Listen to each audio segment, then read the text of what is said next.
دوستو، یہ واقعہ چھٹی قبل مسیح کا ہے، جب بنی اسرائیل پر اللہ کا عذاب نازل ہو چکا تھا۔ بنی اسرائیل تورات کے احکامات کی مخالفت کرنے لگے، اطاعت الہی سے منہ موڑ لیا، غرور و تکبر اور کمزوروں پر ظلم و ستم شروع کر دیا۔ اللہ تعالیٰ نے اس کی سزا میں شہر بابل کے ظالم و جابر حکمران وقت نصر کو بنی اسرائیل پر مسلط کر دیا۔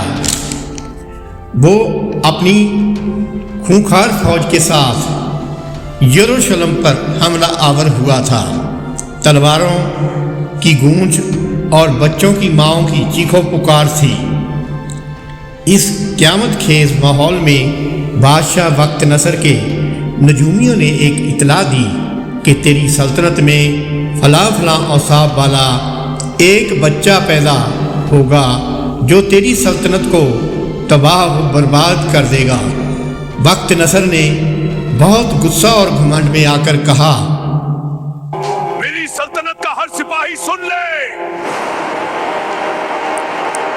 بنی اسرائیل کے ہر نئے پیدا ہونے والے بچے کو ڈھونڈ کر قتل کر دو، کوئی بھی زندہ نہ بچے۔ چونکہ حضرت دانیال علیہ السلام بھی جنم لے چکے تھے، جب یہ خبر دانیال کی ماں کو ملی تو بہت ڈر گئی۔ جلاد گھر گھر کی تلاشی لے رہے تھے اور چھوٹے چھوٹے بچوں کو قتل کر رہے تھے۔ دانیال کی ماں نے اپنے ننھے بچے کو جلادوں کی تلوار سے بچانے کا فیصلہ کیا۔ رات کے وقت بھاگتی ہوئی ایک خوفناک ویران جنگل میں پہنچ گئی۔ جنگل میں بہت سے درندے اور خونخوار شیر تھے۔ ننھے دانیال کی ماں نے اپنے بچے کو ایک غار کے قریب لٹا دیا، آنکھوں میں ممتا کے آنسو، اور سوچ رہی تھی کہ پھر کبھی میں اس بچے کو نہیں دیکھ سکوں گی، اور وہ اپنے بچے کو اللہ کے سپرد چھوڑ کر وہاں سے چلی گئی۔ وہ بچہ کافی دیر تک وہاں پڑا رہا، بھوک اور پیاس کی وجہ سے رونے لگا۔ ایک بھوکی شیرنی آواز سن کر فوراً آئی۔ پہلے تو وہ حملہ کرنے لگی، پتہ نہیں اللہ نے اس کے دل میں کیا رحم ڈال دیا۔ بجائے اس کے کہ وہ اس بچے پر حملہ کرتی، اللہ کی قدرت سے اس کے اندر کی درندگی ممتا میں بدل گئی۔ وہ دانیال علیہ السلام کو پیار کرنے لگی اور اپنا دودھ پلانے لگی اور دوسرے درندوں سے اسے بچاتی رہی۔ یہ سلسلہ کافی دیر تک چلا۔ جب دانیال علیہ السلام شیرنی کا دودھ پیتے پیتے تھوڑا بڑے ہو گئے، پھر وہ جنگل کے درندوں سے بچتے بچتے بابل شہر پہنچ گئے۔ وہاں ان کو وقت نصر، جو کہ بابل کا بادشاہ تھا، کا سامنا کرنا پڑا۔ اس وقت اس نے یروشلم کو راکھ کر دیا تھا۔ جب وقت نصر نے بنی اسرائیل کے ہزاروں لوگوں کو قیدی بنا کر بابل کی طرف مارچ کیا تو ان میں حضرت دانیال علیہ السلام اور ان کے بہت سے ساتھی بھی شامل تھے۔ بابل خوبصورت شہر تھا۔ وہ بابل کے بادشاہ کے یہاں اپنے کرشمات اور کمالات کی وجہ سے مشیر مقرر ہو گئے، کیونکہ حضرت دانیال علیہ السلام کو اللہ تعالیٰ نے خوابوں کی تعبیر کا علم دے رکھا تھا۔ دوسرے درباری نجومی ان سے دشمنی اور جیلسی کرنے لگے تھے۔ پھر ایک رات بابل کے بادشاہ وقت نصر نے ایک پریشان کن خواب دیکھا اور صبح اٹھا تو اسے وہ خواب بھی یاد نہ رہا، جس سے وہ مزید پریشان ہو گیا۔ بادشاہ نے حضرت دانیال علیہ السلام سے پوچھا، کیا آپ مجھے میرا خواب اور اس کی تعبیر بتا سکتے ہیں؟ حضرت دانیال علیہ السلام نے فرمایا، اے بادشاہ، تو جس راز کے بارے میں پوچھ رہا ہے اسے کوئی دانش مند، جادوگر یا کوئی نجومی نہیں بتا سکتا۔ ہاں، آسمان کا مالک ایسا خدا ہے جو پوشیدہ راز کو ظاہر کرتا ہے۔ اس خدا نے وقت نصر کو اس کے خواب میں وہ بتایا جو ہونے والا ہے۔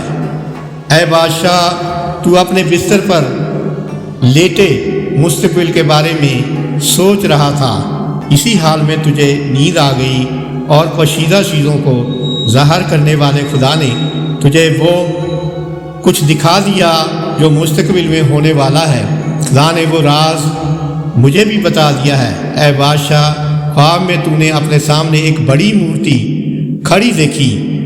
یہ بہت بڑی، چمکدار اور ہیبت ناک تھی۔ اس کا سر خالص سونے کا، سینہ اور بازو چاندی کے، پیٹ اور رانیں تانبے کی بنی ہوئی تھیں۔ اس کی پنڈلیاں لوہے کی، جبکہ قدم لوہے اور مٹی سے بنے ہوئے تھے۔ جب تم اس مورتی کی جانب دیکھ رہے تھے تو تمہاری نظروں کے سامنے پتھر کا ایک ٹکڑا گر پڑا، حالانکہ اسے کسی شخص نے کاٹا نہیں تھا۔ پھر وہ ٹکڑا اس مورتی کے پیروں سے ٹکرایا تو پیر ٹکڑوں میں بٹ گئے۔ پھر مٹی، تانبا، چاندی اور سونا بھی چور چور ہو گئے۔ اس مورتی کے ٹکڑے کھیت میں بھوسے کی مانند پڑے تھے۔ پھر ہوا ان ٹکڑوں کو اڑا کر لے گئی اور وہاں کچھ بھی نہ بچا۔ پھر پتھروں کا وہ ٹکڑا ایک بڑے پہاڑ کی شکل میں بدل گیا اور ساری زمین پر چھا گیا۔ اے بادشاہ، یہ تو رہا تمہارا خواب، اب ہم تمہیں اس کی تعبیر بتاتے ہیں۔ اے بادشاہ، تمہیں آسمان کے مالک خدا نے سلطنت، اختیار، شان و شوکت اور قوت عطا کی ہے۔ تم جنگل کے جانوروں اور پرندوں پر حکومت کرتے ہو، خواہ وہ کہیں بھی ہوں۔ اے بادشاہ، اس مورتی کے اوپر جو سونے کا سر تھا اس سے مراد تم ہو۔ چاندی کے حصے سے مراد تمہارے بعد آنے والی سلطنت ہے، جو تمہاری سلطنت کی طرح بڑی نہ ہوگی۔ اس کے بعد ایک تیسری سلطنت آئے گی جو ساری زمین پر حکومت کرے گی۔ تانبے کے حصے سے اس سلطنت کی طرف اشارہ ہے۔ اس کے بعد ایک چوتھی حکومت آئے گی جو لوہے کی مانند مضبوط ہوگی۔ جیسے لوہے سے چیزیں ٹوٹ کر چکنا چور ہو جاتی ہیں، ایسے ہی یہ چوتھی حکومت دوسری سلطنتوں کے ٹکڑے کر کے انہیں کچل ڈالے گی۔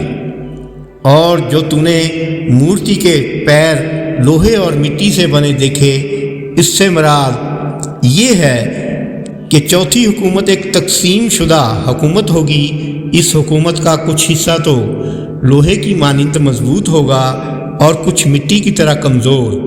تم نے جو لوہے کو مٹی سے ملا ہوا دیکھا، اس سے مراد یہ ہے کہ جیسے لوہا اور مٹی کبھی آپس میں مل نہیں سکتے، اسی طرح چوتھی حکومت کے لوگوں میں ہم آہنگی نہ ہوگی۔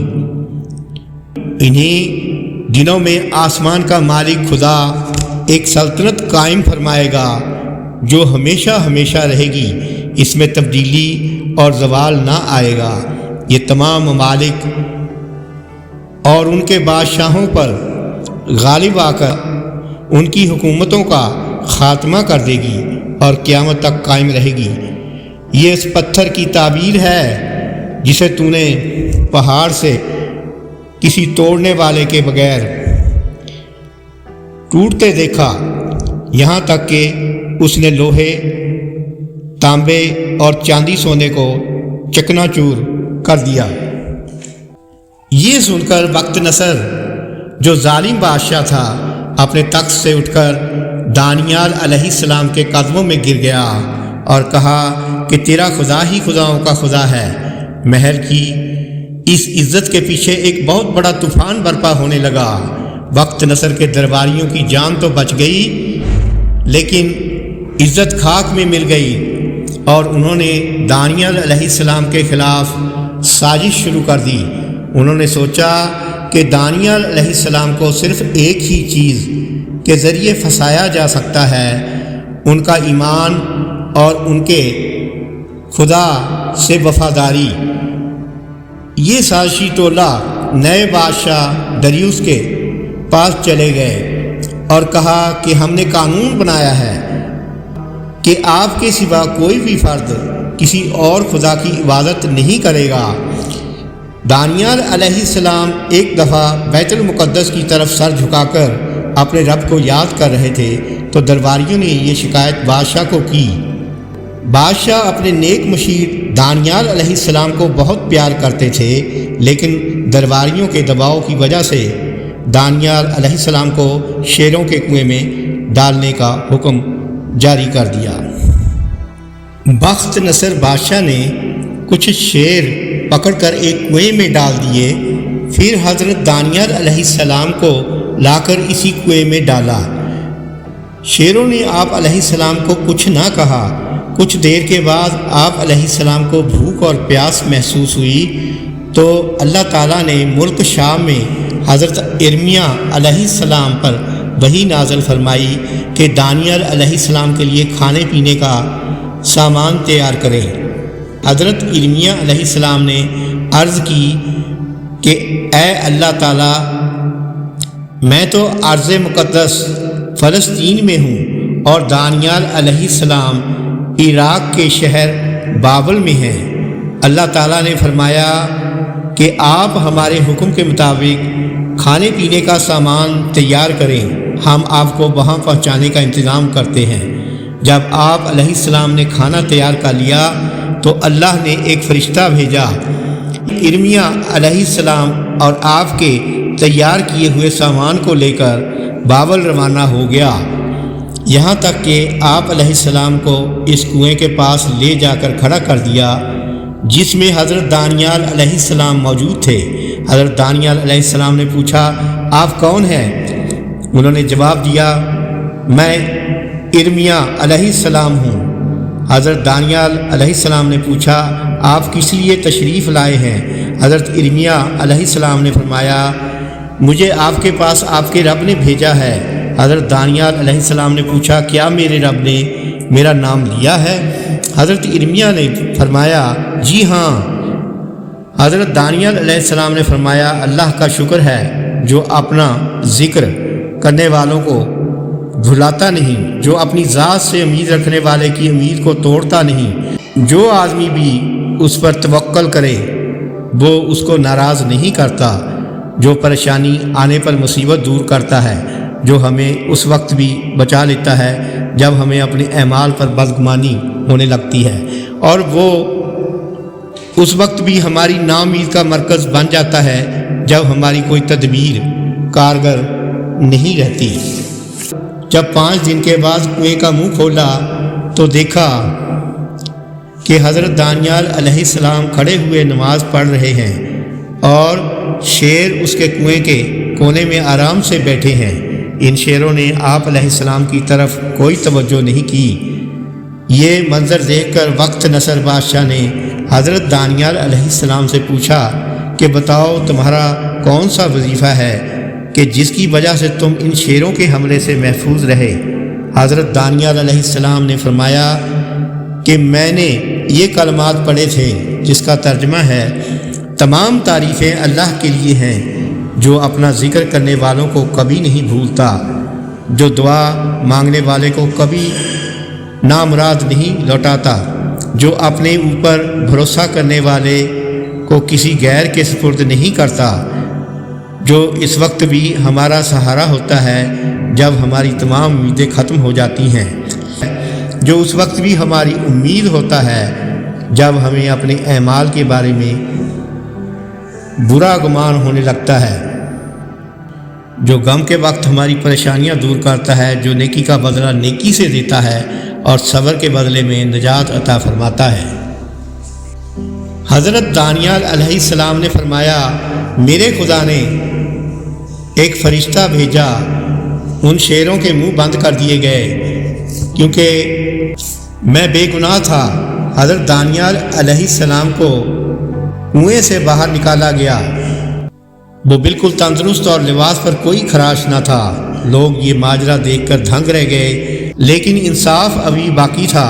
بادشاہ کا حکم ہوا وہ تمام سازشیوں کو ان کے پرواریوں سمیت کنویں میں ڈال دیا جائے۔